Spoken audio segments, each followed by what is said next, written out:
बिस्मिल्लाहिर्रहमानिर्रहीम। अस्सलाम वालेकुम नाज़रीन, इरफान हाशमी आपको शो में लंदन से खुशामदीद कहता हूँ और इस्लामाबाद से मेरे साथ मौजूद हैं इब्राहिम राय साहब। राय साहब, अस्सलाम वालेकुम। वालेकुम अस्सलाम। राय साहब, आज की अहम खबरें, जीएचयू से जुड़ी हुई एक अहम शख्सियत, आईएसआई के ऑफिसर को एक कमेटी का हिस्सा बनाया गया है। इसकी तफसीलात प्रोग्राम में हम शामिल करेंगे और फिर इमरान खान का जो जलसा इस्लामाबाद में होना था, इसे लाहौर शिफ्ट क्यों किया गया, ये भी अंदरूनी कहानी अपने सुनने वालों के सामने रखेंगे। और फिर एक आला सतही कमेटी तश्कील दी गई है, हेलीकॉप्टर हादसा, और इसकी भी खबर प्रोग्राम में हम शामिल करेंगे। लेकिन सबसे पहले ये जो जीएचयू की शख्सियत हैं राया साहब, जिनका ताल्लुक आईएसआई के एक ऑफिसर जिनका ताल्लुक आईएसआई के साथ है, ये खबर हम सबसे पहले डिस्कस करेंगे। और आपको याद है कि हेलीकॉप्टर हादसा जब हुआ, मनफी सोशल मीडिया मुहिम एक शुरू होती है और फिर कुछ एक इंक्वायरी को इनिशिएट किया गया और इसमें आईएसआई और आईबी के जो अफसरान थे वो शामिल किए गए। अभी कुछ तफसीलात हैं, मैं वो पहले रख देता हूँ, फिर इसके ऊपर तफसील से बात भी कर लेते हैं। मुश्तरका इंक्वायरी टीम की सरबराही additional DG FIA Mohammad Jafir करेंगे। इंक्वायरी टीम बलूचिस्तान में हेलीकॉप्टर हादसे के बाद सोशल मीडिया पर होने वाली हर्जा सराई की तहकीकात करेगी और जो पाकिस्तान आर्मी एविएशन हेलीकॉप्टर जो ऑब्वियसली रिलीफ एक्टिविटीज़ में काम कर रहा था, जो लापता हुआ, उसके बाद इसको तरतीब दिया गया है। राय साहब, ये जो कमेटी अब तश्कील दी गई है, हमने इससे पहले भी इसी प्लेटफॉर्म पे ये बात रखी कि जो ट्वीट किया गया था वो एक 17 साल के नौजवान की तरफ से किया गया और फिर जिन लोगों ने उसको रीट्वीट किया, वो क्या उनके हवाले से भी कोई इंक्वायरी की जाएगी? क्योंकि ट्वीट करना, उसको फिर रीट्वीट करना, यानी मल्टीप्लाई कर रहे हैं, उस ख्याल को आगे बढ़ा रहे हैं और इसमें बहुत बड़े-बड़े जो सहाफ़ी हैं उनका नाम भी इसमें आ रहा है। अब इस इंक्वायरी कमेटी के हवाले से बताएं, ये बुनियादी तौर पर क्या काम करेगी? बाज़ लोग ये कहते हैं कि शायद एक सियासी बयानिया बनाया जा रहा है। हालात को, लोगों की तवज्जो हटाने के लिए ये सब कुछ किया जा रहा है। आपको लग रहा है ऐसा ही हो रहा है या फिर वाकई इसमें कोई हकीकत है? देखें आशमी साहब, इसमें एक अहम खबर तो सदर आरिफ अलवी के मुतल्लिक है। यानी एक प्रोपेगेंडा पहले यह किया गया था कि जो एक नामुनासिब कैंपेन चली, असल में तो कोई कैंपेन नहीं चली थी, कोई मुनज़्ज़म मुहिम नहीं चली थी, लेकिन बहरहाल एक प्रोपेगेंडा यह किया गया कि शोहदा के हवाले से जो चंद नामुनासिब ट्वीट्स हुए, उसके बाद शोहदा के जो वर्सा हैं उनमें बड़ा गमो गुस्सा था और इस गमो गुस्से की वजह से सदर आरिफ अलवी को शोहदा के जनाजे में शिरकत से रोका गया। अब एक तरफ यह प्रोपेगेंडा किया गया था, उसके बाद हमने देखा कि मेजर तलहा शहीद के जो वालिद हैं उनका एक वीडियो स्टेटमेंट भी आ गया और आज के दिन में हाशमी साहब एक नई खबर भी आई है। यानी पहले तो मेजर तलहा शहीद ने, उनके जो वालिद ग्रामी हैं, उन्होंने इस पूरे प्रोपेगेंडे को मुस्तरद कर दिया था, लेकिन अब पता यह चला है कि सदर आरिफ अलवी को असल में प्राइम मिनिस्टर हाउस से रोका गया था। प्राइम मिनिस्टर हाउस से रोका गया था सदर आरिफ अलवी को और इनिशियली जब सबसे पहले वो जाना चाहते थे, क्योंकि अगर आप ट्रैक रिकॉर्ड देखें सदर आरिफ अलवी का, तो शोहदा के जनाजों में वो हमेशा शिरकत करते रहे हैं, शोहदा की फैमिलीज के साथ इज़हार ताज़ियत के लिए जाते रहे हैं, इसी तरह जो शोहदा के लवाकिन हैं उनको टेलीफोन कॉल्स करते रहे हैं। लेकिन इस मर्तबा प्राइम मिनिस्टर हाउस से उनको यह पैगाम भिजवाया गया कि शहबाज शरीफ जब जाएंगे तो उसके बाद आपने जाना है। और मीनवाइल फिर ये जो एक नाम नेहाद, एक आप कह लें कि बयानिया बनाया गया कि एक नामुनासिब किस्म की मुहिम चलाई गई थी शोहदा के हवाले से और कोई जज्बात को मजरू किया गया, तो बाद में ये बयानिया जो है ये तराश लिया गया। अब हाशमी साहब, जो आईएसआई के ऑफिसर की आपने बात की, तो आईएसआई के ऑफिसर भी एफआईए के साथ मिलकर इस पूरे मामले को इन्वेस्टिगेट करेंगे। अब एफआईए तो काम करती है, जाहिर है कि राना सनाउल्लाह के नीचे, और राना सनाउल्लाह 22 कत्ल करने का उनके ऊपर इल्जाम है। फौज के झैली इदारे एएनएफ ने हमें बताया था कि राना सनाउल्लाह के ऊपर मंशियात का केस साबित हो गया था। शहरयार आफरीदी कहते हैं कि राना सनाउल्लाह के ऊपर एएनएफ ने जो केस बनाया था, आज भी एएनएफ उस केस पर कायम है। लेकिन हाशमी साहब, आईएसआई तो राना सनाउल्लाह के नीचे काम नहीं करती। आईएसआई जो है वो जाहिर है कि फौज का एक झैली इदारा है, और आईएसआई से ज्यादा बेहतर कोई भी नहीं जान सकता, कोई भी इस नतीजे तक नहीं पहुंच सकता, कोई भी इतने अच्छे तरीके से तहकीकात नहीं कर सकता कि किस तरीके से मरियम नवाज का जो सोशल मीडिया सेल था, उसने एक नामालूम ट्वीट को, एक 17 साल के बच्चे के एक नामुनासिब ट्वीट को, उस बच्चे के टोटल 25-30 फॉलोअर्स थे, जब उस बच्चे ने यह ट्वीट किया, एक भी लाइक उस ट्वीट पर नहीं आया, एक भी रीट्वीट नहीं आया, यानी उसको शेयर नहीं किया गया, और उस ट्वीट की जो रीच है वो ज्यादा से ज्यादा इतनी होगी कि कोई 3-4 लोगों ने उसकी ट्वीट देखी होगी। उसके बाद मरियम नवाज के सोशल मीडिया सेल ने शोधा के खून पर सियासत चमकाने के लिए वो जो ट्वीट थी उसको आगे शेयर करना शुरू किया, बड़ी चालाकी के साथ। यानी मरियम नवाज को तो ऑस्कर अवार्ड मिलना चाहिए, जिस किस्म की ड्रामाबाजी वो करती हैं। और अब तो उन्होंने हद कर दी कि शोधा के खून पर भी उन्होंने अपनी घिनौनी सियासत चमकाने की कोशिश की, और उस बच्चे की वो नामालूम ट्वीट जिसकी रीच 4-5 लोगों से ज्यादा तक की नहीं थी, उसको उन्होंने रीट्वीट करवाया, और फिर वो लाखों की तादाद में उसकी रीच हो गई। ऐसे ऐसे अकाउंट्स के जरिए उसको बढ़ाया गया, उस ट्वीट को आगे, जिनके आगे हजारों और लाखों की तादाद में फॉलोअर थे। फिर हाशमी साहब, आईएसआई के लिए तो ये एक ओपन एंड शट केस है। वो इसलिए कि general Faiz Hamid DG ISI थे, इसी तरह आईएसआई के एक और ऑफिसर भी थे। तो मरियम नवाज, उन्होंने तो आईएसआई के चीफ को नहीं बख्शा। जब वो सिटिंग आईएसआई चीफ थे तो मरियम नवाज अदालतों के बाहर खड़े होकर कहती थी कि मेरे जो मुकदमात हैं वो जनरल फैज हमीद ने बनाए। वो ये कहती थी कि अदालतों के जज साहिबान से जनरल फैज हमीद मिलते रहे। फिर आईएसआई के एक और ऑफिसर के मुतल्लिक एक आप देख लें कि कितना जहरीला उस वक्त प्रोपेगेंडा किया गया था कि उनकी जानिब से यह पैगाम दिया गया कि मरियम नवाज को उड़ा दिया जाएगा, जिस पर मियां नवाज शरीफ ने लंदन से एक जाली किस्म का बयान भी जारी किया था। तो आईएसआई इस वक्त एक आइडियल पोजीशन में है कि इस मामले को फेयर तरीके से वो इन्वेस्टिगेट करें, और अगर इस मामले को शफाफ तरीके से इन्वेस्टिगेट किया जाए तो ये खुरा जाकर निकलेगा मरियम नवाज के घर से, जाती उम्रा से, और बिल्कुल इसके ऊपर एग्रेसिवली तहकीकात होनी चाहिए। कौम भी ये चाहती है कि आप मरियम नवाज को कटहरे में लेके आएं, क्योंकि ये तो फौज को खुद भी पता है हाशमी साहब, आईएसआई को भी पता है, फौज के जवानों को पता है कि मरियम नवाज और मियां नवाज शरीफ और शरीफ फैमिली, इनके दिलों में पाक फौज के लिए कितना बुग़्ज़ है। इन्होंने जिस किस्म की कैंपेन फौज के खिलाफ चलाई, इसकी पाकिस्तान की तारीख में मिसाल नहीं मिलती हाशमी साहब, जिस तरह की इन्होंने कैंपेन चलाई। और आपको याद है कि अभी मरियम नवाज का एक ट्वीट जो है वो वायरल है। मरियम नवाज ने उस ट्वीट में यह कहा था कि जो 26/11 के हमले हुए थे, यानी जो मुंबई हमले हुए थे 26/11, उसके मुतल्लिक उन्होंने ये कहा कि सबको पता है कि ये दहशतगर्द मुंबई किसने भेजे थे, यानी अपनी फौज के ऊपर इल्जाम लगाया और अपनी फौज को आलमी कटहरे में खड़ा कर दिया। उसके बाद जो एपीएस का सानिया हुआ, उसके मुतल्लिक मरियम नवाज ने इस किस्म की फिंगर पॉइंटिंग की कि इसके पीछे पाक फौज थी। यह ट्वीट उनका इस वक्त वायरल है।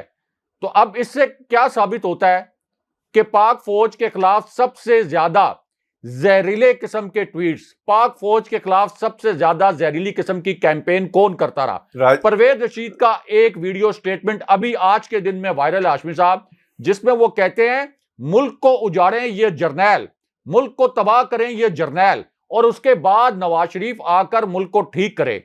तो अब इससे क्या साबित होता है कि फौज की तौहीन कौन कर रहा है। ख्वाजा आसिफ का स्टेटमेंट, जावेद लतीफ का स्टेटमेंट, ये सारे स्टेटमेंट वीडियो एविडेंस की सूरत में आईएसआई के पास मौजूद हैं। 3-4 दिन के अंदर ये इन्वेस्टिगेशन मुकम्मल होनी चाहिए, और कौम भी देखना चाहती है कि चूंकि अब आईएसआई के ऑफिसर भी इस कमेटी के अंदर शामिल हैं, तो किस तरीके से शफाफ तरीके से ये जो तहकीकात हैं आगे बढ़ती हैं, और जो हकीकी किरदार हैं, यानी इस प्रोपेगेंडे में ना आए, जो हकीकी किरदार हैं जो कि जमीनी हकायक से साबित होता है कि किन लोगों ने इस ट्वीट को आगे बढ़ाया, असल में उनके खिलाफ ये कार्रवाई होनी चाहिए हाशमी साहब। और अब देखना यह है कि क्या रियासती इदारे इस सिसिलियन माफिया के दबाव में आकर इस कार्रवाई को मेरिट पर आगे नहीं बढ़ाते, या फिर आईएसआई मेरिट के ऊपर और आईएसआई के जो ऑफिसर है वो मेरिट पर इस तहकीकाती कमेटी में अपनी इन्वेस्टिगेशन के मुतालिक जो है वो इनपुट देते हैं। साहब, लेकिन इन्वेस्टिगेशन मसला तो यहाँ पर ये है कि ये लोग जिस हस्ती का आप जिक्र कर रहे हैं वो नवाज शरीफ की बेटी है, व्हीलर डीलर। कोई ना कोई डील होगी और फिर ऑब्वियसली उसी तलाश में लोग लगे रहते हैं। अभी भी यही कुछ होगा। वो 17 साल का नौजवान जिसने ये ट्वीट की, उसके पीछे शायद कोई खड़ा नहीं था जिसे इस वक्त कुर्बानी का बकरा बना दिया गया और कहा गया कि जनाब देखें, वो सहाफ़ी जिन्होंने ये ट्वीट्स की हैं फिर रीट्वीट्स की, उनसे कोई नहीं पूछेगा। तो सर, ये सिर्फ एक बयानी की जंग है और मुझे नज़र नहीं आता राया साहब, with due respect to everyone, कि ये कमेटी किसी नतीजे पर पहुंचेगी, कुछ कर पाएगी। क्या हुआ, नवाज शरीफ ने तो सर, यहाँ तो ट्वीट का मामला है ना, यहाँ पर तो उन लोगों का मामला है जो 25, 40, 50 फॉलोअर्स वाले हैं और उनको लोग रीट्वीट करके उन्हीं पे इल्ज़ाम लगा देते हैं पकड़ कर। ये इसकी मिसाल ऐसा वैसे ही है कि किसी गरीब को, चोर को पकड़ कर उस पर इल्ज़ाम लगा दें कि जनाब ये साइकिल चोर है या इसने कुछ ऐसा किया। यही हुआ। नवाज शरीफ ने तो राय साहब ऑन कैमरास पूरी दुनिया ने देखा, जनरल बाजवा का नाम लेकर बातें कही, इल्ज़ाम लगाए। उनको कोई नहीं पूछेगा। ये सिर्फ 17 साल के नौजवान को ही पकड़ सकते हैं और इस कमेटी से भी आप कह रहे हैं कुछ निकलेगा, कौम इंतजार कर रही है, आप देख लीजिएगा। बेशक यहाँ पे आईएसआई के ऑफिसर्स, पूरी आप आईएसआई के ऑफिसर्स को कमेटी तश्कील दे दें, कुछ नहीं होना रहा साहब। सिर्फ ये एक साबित करना चाहते हैं कि एक जमात बाज़ाब्ता तौर पर कुछ कर रही थी कुछ लोगों की मदद से, और ये जो कीबोर्ड वॉरियर्स है ना, उनको इस्तेमाल किया जा रहा है। ये सिर्फ एक बयानी की जंग लड़ी जा रही है और ये जो स्ट्रेटेजिक सेल से ये मामलात उठाए जा रहे हैं ना, ये ताने बाने आपको पता है कि कहां जाकर मिल रहे हैं। हाशमी साहब, आपने कहा कि ये बच्चा निशाना था। असल में ये बच्चा नहीं, इमरान खान सर, ये तो मैं कह रहा हूं कि 17 साल का बच्चा क्या करेगा, कुछ भी नहीं कर सकता। तहरीके इंसाफ असल में निशाना है इस पूरे प्रोपेगेंडा के पीछे। हाशमी साहब, उस बच्चे की आड़ में तहरीके इंसाफ को निशाना बनाने की कोशिश की जा रही है और कौम को यह बताने की कोशिश की जा रही है कि वो तहरीके इंसाफ जिसने पाक फौज का उस वक्त भी दिफा किया जिस वक्त मियां नवाज शरीफ और ऐसे कौम परस्त अनासिर जिनको फौज मुखालिफ और रियासत मुखालिफ अनासिर कहा जाता था, उस वक्त तहरीके इंसाफ के जो कारकुन हैं, तहरीके इंसाफ के सपोर्टर्स हैं, इन्होंने पाक फौज का और फौजी क़यादत का दिफा किया। लेकिन अब इनका ख्याल यह है कि अगर हम ये बयानिया बनाएंगे कि फौज के खिलाफ कैंपेन चलाई पीटीआई ने, और ये बयानिया बनाएंगे कि शोहदा के हवाले से तज़ीक आमेज बयानिया बनाया पीटीआई ने, तो शायद लोग जो हैं इसको सच मान लेंगे। हाशमी साहब, एक और मिसकैलकुलेशन है। लोगों के पास शऊर है, लोगों के पास टेक्नोलॉजी के वसाइल उनके पास मौजूद हैं, लोगों के पास 4G 5G टेक्नोलॉजी मौजूद है। लोग ट्विटर पर जाकर देख सकते हैं और लोग इस आसान सी बात को समझ सकते हैं कि एक बच्चा जिसके बिल्कुल थोड़े से फॉलोअर्स हैं, उसकी एक नामुनासिब ट्वीट को अगर आगे बढ़ाया गया है मरियम नवाज के सोशल मीडिया सेल के जरिए, जो कि ऐसे अकाउंट्स हैं जो मरियम नवाज को फॉलो करते हैं और मरियम नवाज उनको फॉलो करती हैं, उनके स्क्रीनशॉट सामने आ गए हैं, उनके जरिए उस ट्वीट को आगे बढ़ाया गया। तो असल में शोहदा के जो लवाकिन हैं, उनके जज्बात की तौहीन किसने की? यानी ये कोई रॉकेट साइंस नहीं है नतीजे पर पहुंचना। अगर तहकीकाती इदारे अगर वाकई ये चाहते हैं और वाकई वो समझते हैं कि शोहदा के लवाकिन की कोई तस्दीक की गई थी, तो इसकी जिम्मेदार सिर्फ और सिर्फ मरियम नवाज हैं, इसका कोई और जिम्मेदार नहीं है। और अगर कोई कानूनी शिक के तहत कार्रवाई होनी भी है तो वो सिर्फ मरियम नवाज के खिलाफ हो सकती है और किसी के खिलाफ नहीं हो सकती। राय साहब, पाकिस्तान तहरीक इंसाफ ने 13 अगस्त को जलसे का मकाम जो है वो तब्दील कर दिया है और 13 और 14 की दरमियानी रात हॉकी स्टेडियम में यानी लाहौर में ये 75वां योम आज़ादी भी मनाया जाएगा और इस पर इमरान खान खिताब भी करेंगे। और आइंदा का लाएमल भी जो है वो कौम के सामने रखेंगे। आपको याद होगा फवाद चौधरी साहब इससे पहले भी कह चुके हैं कि इस जलसे में जो अगले 28 दिनों की हिकमत अमली है पाकिस्तान तहरीक इंसाफ की, उसका जिक्र किया जाएगा और फिर उस हवाले से आइंदा का लाएमल भी देंगे राय साहब। लेकिन जो सबसे बड़ा सवाल ये पैदा होता है, एक मीटिंग भी हुई है बनी गाला के अंदर जहाँ पर जो कोर कमेटी थी उनकी, उसने भी शिरकत की, जितने भी लोगों को ड्यूटीज़ जिनकी लगाई जाती है जलसे के मौके पर ऑब्वियसली तमाम पहलुओं का जिक्र किया गया। और ये इसलिए भी ज़रूरी था जलसे का होना। एक कनेक्शन जो है वो तोड़ने की कोशिश की जा रही है पाकिस्तान तहरीक इंसाफ और अवाम के दरमियान। अब इस जलसे के ज़रिए इस कनेक्शन को दोबारा बहाल किया जाएगा। लेकिन जलसा क्यों लाहौर शिफ्ट किया गया है? पिंडी की एक कोई जगह जिसका जिक्र किया जा रहा था कि शायद वहाँ पर इसको ले जाएंगे, या फिर इस्लामाबाद में इजाज़त नहीं मिली कंटेनर्स लगाकर। और फिर राना सनाउल्लाह के जो बयानात आ रहे थे उसने भी थोड़ा सा हालात जो हैं वो ख़राब किए, और उन्होंने कहा कि आएँ, 2 मकामात हैं वहाँ पर बैठें, दस्तखत करें, हम जलसे की इजाज़त दे देंगे। राय साहब क्या कहेंगे? अब क्यों ये रीज़न क्या बनी है लाहौर जाकर जलसा करना? क्योंकि मामला लाहौर का नहीं है, मामला तो वफाक का था, इस्लामाबाद का था, जहाँ पे हुकूमत बैठी है। तो अपने घर में जलसा करना आप ये समझते हैं कि ये ठीक हिकमत अमली है, या कोई साजिश हो रही थी? या फिर चूँकि मुझे ऐसा लगता है कि आप जलसा करें, केपी पे करें, उसकी वो सिग्निफिकेंस नहीं होगी। इवन कि इन हालात में जहाँ पे आपकी हुकूमत है पंजाब, वहाँ पर करें, सिग्निफिकेंस नहीं होगी। बेहतर ये था कि इस्लामाबाद के अंदर, वफाक के अंदर जिस हुकूमत को आप चैलेंज कर रहे हैं उनके सामने जलसा होता तो शायद इसकी अहमियत बढ़ जाती। देखें आशमी साहब, एक तो वफाक भी तहरीक इंसाफ का ही घर है, वफाक भी इमरान खान साहब का घर है, इस्लामाबाद तहरीक इंसाफ का घर है, क्योंकि इस्लामाबाद से कौमी असम्बली की 3 नशिस्तें हैं। ये तीनों नशिस्तें तहरीक इंसाफ ने जीती थी। जो 2018 का इलेक्शन था, तीनों नशिस्तों के ऊपर क्लीन स्वीप किया था तहरीक इंसाफ ने। और शाहिद खाकान अब्बासी, एक सीट उनकी मरी से थी जहां से वो इलेक्शन लड़ रहे थे। सदाकत अब्बासी ने मरी और कोहटा वाली सीट पर उनको हराया था। और एक सीट उनकी इस्लामाबाद में भी थी जहां से वो इलेक्शन लड़ रहे थे, और इस्लामाबाद से भी शाहिद खाकान अब्बासी को शिकस्त हो गई थी।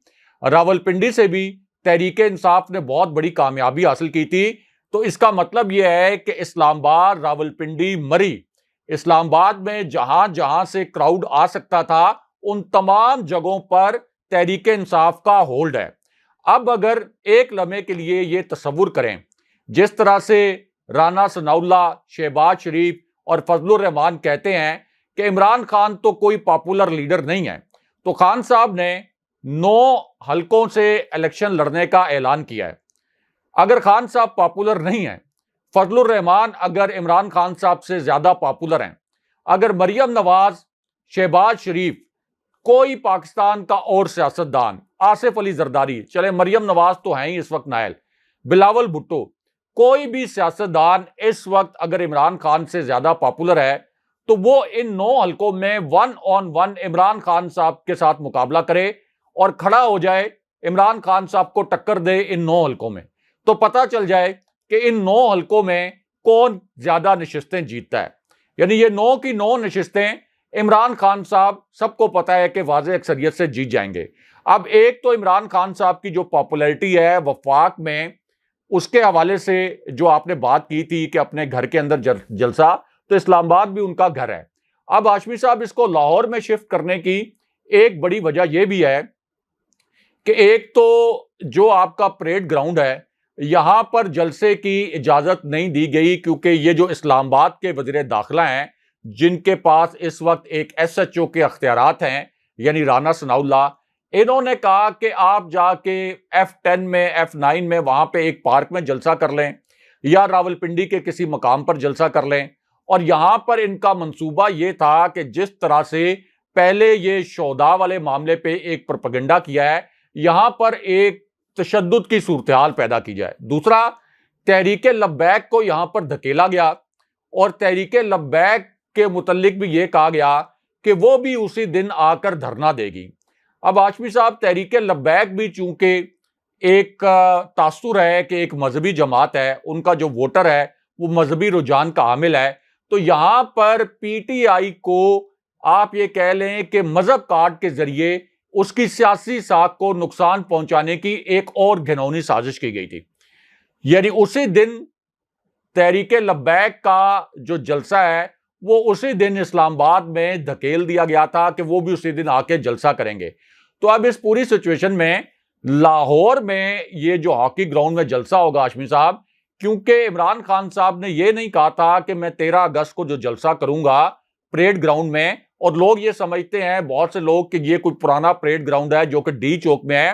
डी चौक में यानी रेड जोन के बिल्कुल सामने प्राइम मिनिस्टर हाउस के, प्राइम मिनिस्टर ऑफिस के सामने जो परेड ग्राउंड था, अब वहां पर परेड नहीं होती। ये जो परेड ग्राउंड है नया जहां पर जलसे होते हैं, ये शक्करपड़िया के साथ है और इस्लामाबाद हाई कोर्ट ने इस जगह को एहतजाज के लिए मुख्तस किया था।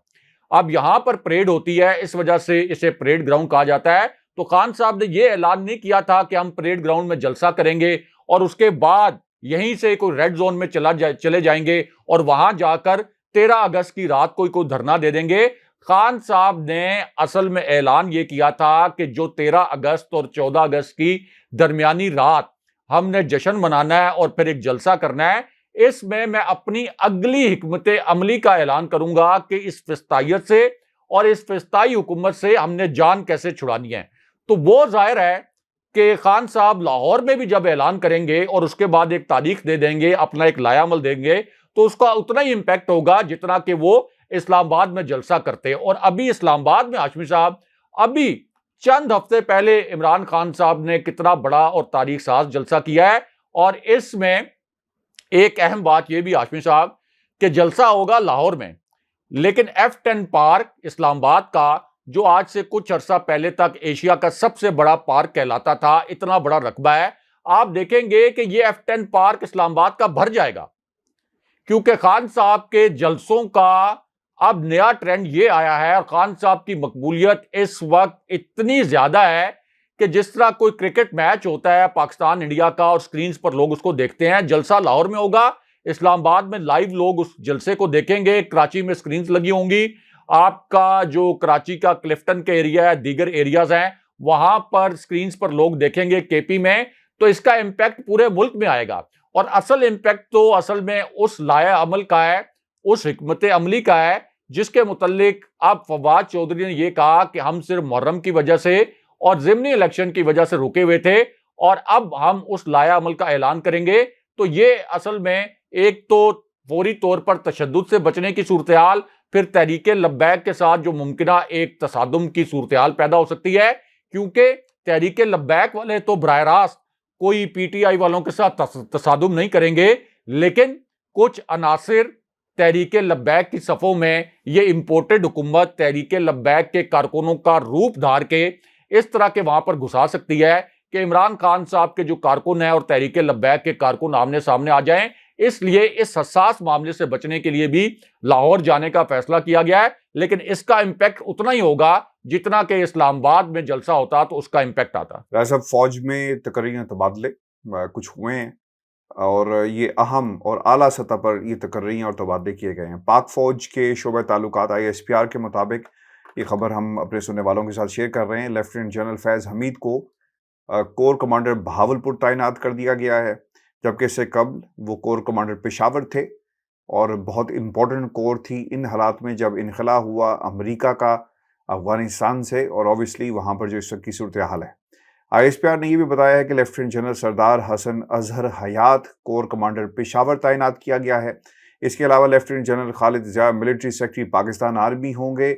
ISPR ने यह भी बताया अपनी प्रेस रिलीज में कि लेफ्टिनेंट जनरल सरदार हसन अजहर हयात मगरबी सरहद का वसी तजर्बा रखते हैं और वो GOC मेरान शाह भी तैनात रहे, और लेफ्टिनेंट जनरल सरदार हसन अजहर तैनात अजहर हयात जनूबी वज़ीरिस्तान में बतौर ब्रिगेडियर ब्रिगेड की कमांड कर चुके हैं और उन्होंने ISI में तैनाती के दौरान अफ़गान अमन अमल में कलीदी किरदार अदा किया है, जबकि इससे पहले चीन में बतौर दिफाई अताशी भी फ़राइज़ सर अंजाम जो है वो दे चुके हैं। राय साहब, कितनी इम्पोर्टेंस है इन तैनातों की, और ख़ुसूसन उस वक्त जब मुल्क के हालात भी बड़े इम्पॉर्टेंट हैं, हमारी मगरबी सरहदों पर ऑब्वियसली अफगानिस्तान बहुत ही इम्पॉर्टेंट है।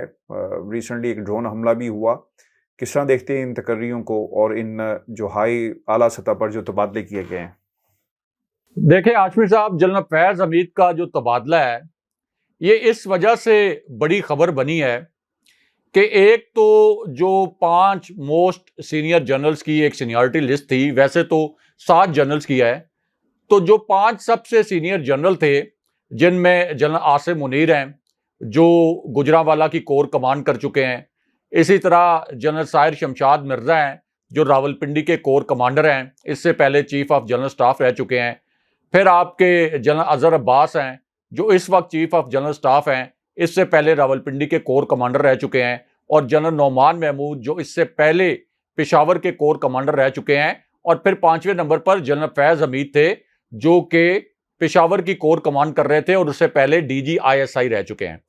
अब जनरल फैज हमीद की बतौर पेशावर कोर कमांडर के तौर पर जो खिदमात थी उनको बड़े शानदार अल्फाज में जीएचक्यू ने एक्नॉलेज किया, क्योंकि जब आसिफ अली जरदारी ने ये अल्फाज बोले थे कि जनरल फैज तो खुड्डे लाइन लगा हुआ है, बल्कि जनरल का नाम भी नहीं उन्होंने इस्तेमाल किया, उन्होंने कहा कि फैज तो खुड्डे लाइन लगा हुआ है, तो उसके ऊपर इतना बड़ा तूफान सोशल मीडिया पर खड़ा हुआ। और पाक फौज की क़यादत से डीजी आईएसपीआर से लोगों ने ये सवालात किए कि जनरल फैज हमीद एक सिटिंग कोर कमांडर हैं, अगले आर्मी चीफ के लिए एक मुमकिना नाम भी हैं। तो जिस किस्म के अल्फाज इस्तेमाल किए गए आसिफ अली जरदारी की जानिब से और उससे पहले मरियम नवाज ने जिस तरह से जनरल फैज हमीद के मुतल्लिक इंतहाई तज़ीक आमेज अल्फाज इस्तेमाल किए, तो इस पर आईएसपीआर को रिएक्ट करना चाहिए। और फिर वो जो सवालात किए गए इदारे से और डीजी आईएसपीआर से, उसके बाद फिर आईएसपीआर ने एक स्टेटमेंट भी जारी किया और ये बताया कि पेशावर की जो कोर है ये एक बड़ी हाई प्रोफाइल कोर है और यहाँ पर जो हाई प्रोफाइल जनरल्स हैं उनको तैनात किया जाता है। और पेशावर कोर कमांडर के मुतल्लिक इस किस्म के जो तज़ीक आमेज अल्फाज हैं ये काबिल मजम्मत हैं। यानी एक आप कह सकते हैं कि जनरल फैज हमीद के मुतल्लिक बड़े एक एक्नॉलेज किया गया इन अल्फाज के साथ कि जनरल फैज हमीद एक हाई प्रोफाइल जनरल थे, इसी वजह से उनको पेशावर जैसी हाई प्रोफाइल जो कोर है उसको कमांड करने की एक मौका दिया गया था। अब हाशमी साहब, जनरल फैज हमीद के मुतल्लिक ही फौजी क़यादत ने army chief general Qamar Javed Bajwa ने यह भी कहा था कि ये सबसे ज्यादा काम करने वाले जनरल हैं और इनको हमने अपने काम से कभी गाफिल नहीं देखा। तो आम तौर पर आईएसपीआर में जब इस तरह के एलामिये जारी होते हैं तो कोर कमांडर्स के तकर्रुर और तबादले जो हैं ये एक मामूल की खबर समझी जाती थी इससे पहले, क्योंकि कोर कमांडर्स के तबादले होते रहते हैं, कोर कमांडर्स की जो आपकी कोर्स हैं ये तब्दील होती रहती हैं। लेकिन चूंकि जनरल फैज हमीद को मरियम नवाज ने एक कंट्रोवर्शियल फिगर बनाने की कोशिश की, उनके खिलाफ एक बेबुनियाद प्रोपेगेंडा किया जिस पर आईएसपीआर ने रिएक्ट भी किया, इस वजह से अब ये एक बड़ी खबर बन गई है कि जनरल फैज हमीद को पेशावर की कोर से हटाकर अब बावलपुर की कोर में उनको तैनात किया गया है। तासुर ये दिया जा रहा है। जी हाँ, बावलपुर की कोर भी बहुत अहम है, लेकिन अब तासुर ये दिया जा रहा है कि इसके पीछे हो सकता है कि जो मरियम नवाज की कैंपेन है या जो पीडीएम की कैंपेन है, जो फजलुर रहमान मीडिया के सामने कैमरों के सामने जो कैंपेन चलाते रहे जनरल फैज के खिलाफ, शायद इसके पीछे वो हो सकता है, अगरचे इसके कोई शवाहिद मौजूद नहीं है, कोई सबूत मौजूद नहीं है, अदरवाइज ये तकर्रुर तबादले मामूल का अमल होता है। लेकिन अब जनरल फैज के हवाले से ये खबर बड़ी खबर इसलिए बनी है कि मरियम नवाज ने और पीडीएम ने उनके खिलाफ एक टारगेटेड किस्म का प्रोपेगेंडा किया था। बल्कि सर वो चैनल्स ने जो कैप्शन निकाला है वो भी यही निकाला है कि जो फैज हमीद साहब हैं उनको लेफ्टिनेंट जनरल फैज हमीद को कोर कमांडर बहावलपुर तैनात कर दिया गया है। वो ये नहीं कहा किसी ने, यानी जो दूसरा एंगल था वो नहीं निकाला, ये एंगल ज़्यादा निकाला है। लेकिन ज़रा साहब एक और भी खबर है और ये मैं चाहूँगा क्विकली इस पर हम बात कर लें, और ये इम्पोर्टेंट इसलिए भी है क्योंकि एक कमेटी तश्कील दी गई और मुहर्रम के बाद शायद कार्रवाई होगी। हम एक तरफ तो कार्रवाइयाँ देख रहे हैं, चैनल्स को कंट्रोल किया जा रहा है, मीडिया स्ट्रेटेजिक सेल्स बना दिए गए, कैंपेन्स चल रही हैं, नफरत फैलाने की कोशिश की जा रही है और बहुत कुछ हो रहा है। ऐवान वज़ीर आला में भी बहुत कुछ हो रहा है, वज़ीर आज़म हाउस में भी बहुत कुछ हो रहा है। यानी हर तरफ से आपको कॉन्स्पिरेसी थ्योरीज और हर शख्स जो है वो जोर लगा रहा है कि वो अपनी जो ताकत है उसको साबित कर सके, अपनी अना की जंग लोग लड़ रहे हैं। इन हालात के अंदर जो सबसे इंपॉर्टेंट राय साहब बात है, फवाद जोहरी साहब ने एक ऐलान किया, मुहर्रम के बाद एक कमेटी अपना काम जो है वो आगे जारी रखेगी, और वो ये कहते हैं कि शहबाज शरीफ एंड कंपनी कौम को बेवकूफ़ समझते हैं। उन्होंने कहा कि 2 करोड़ रुपए की तहकीकात के लिए FIA की 5 टीम में तरतीब दी गई, और वो ये कहते हैं कि मुहर्रम के बाद 25 मई के मुल्ज़मान का एहतसाब शुरू होगा। कौम हकीकी आज़ादी जदोजहद के आखिरी मरहले में अब तैयारी करेगी। राय साहब बिल्कुल ठीक है, 25 तारीख को जो कुछ हुआ इस मुल्क के अंदर उसकी हम मज़म्मत करते हैं। काश हुकूमत वक्त पाकिस्तान तहरीक-ए-इंसाफ ये भी ऐलान कर दे कि उन्होंने बाकायदा मॉडल टाउन के शहीदों के हवाले से भी कोई इंक्वायरी इनिशिएट करवानी है, और उनके जो मुजरिमान जो थे उनको इंसाफ के कटहरे में लेकर आना है। देखिए हाशमी साहब, इस्लामाबाद तो एक छोटा सा शहर है।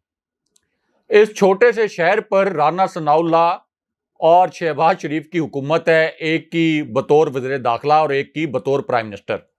अगरचे ये तीनों सीटें हारे हुए हैं इस्लामाबाद से भी, लेकिन उसके बावजूद ये PTI के खिलाफ और इमरान खान साहब के खिलाफ कितने एग्रेसिव किस्म के इकदाम कर रहे हैं। खान साहब को नाअहल करवाने की साजिश भी कर रहे हैं, खान साहब को गिरफ्तार करने की साजिश भी कर रहे हैं, तहरीक इंसाफ को जलसों की इजाजत भी नहीं दे रहे। तो इस पूरी सूरत हाल में दूसरी जानिब जो पाकिस्तान का सबसे बड़ा सूबा है पंजाब, वहां पर तहरीक इंसाफ की हुकूमत है, KP में भी तहरीक इंसाफ की हुकूमत है।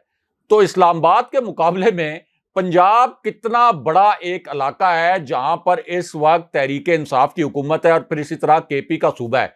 तो क्या तहरीक इंसाफ को भी अपनी ताकत के मुताबिक, अपने अख्तियारात के मुताबिक, अपने जो कानूनी और आईनी अख्तियारात हैं उनके मुताबिक राना सनाउल्लाह और इस इंपोर्टेड हुकूमत के जो जारयाना इकदाम हैं उनका एग्रेसिवली जवाब देना चाहिए या नहीं देना चाहिए, या उनको खामोश होकर बैठ जाना चाहिए?